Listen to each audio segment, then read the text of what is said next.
Bwana, kwingineko bondia kutoka Morogoro pambano lake na Dula Mbabe alilipwa milioni 30 na gari la Crown USD, na ndiyo hela pekee nyingi kuipata kwenye maisha yake ya ngumi.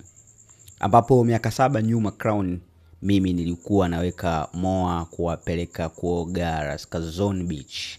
Sikuwa na kitu wakati huo, lakini bado siku chukulia ni gari ambayo napaswa kufanya tambiko la kuzunguka mkoa mzima. Pointi ya msingi ni kwamba ofa uliotaka wewe milioni 50 ambayo unalilia kuikosa kwenye pambano la mimi na wewe ni hela ambayo sikumbuki mara mwisho ni lini nimepigania hiyo hela.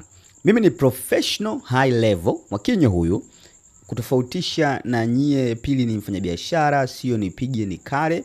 Kama nyie tamaa yako ya kuona dola 6,000 ni hela nyingi, Russia ulihama uzito, na ndio imefanya leo ukifanya mahojiano macho yako yanakutana.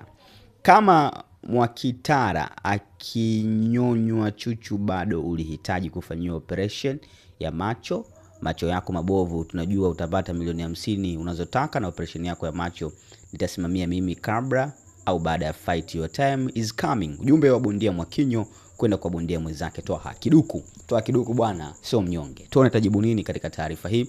Endelea kuwa nasi kwa ajili ya kupata updates mbalimbali.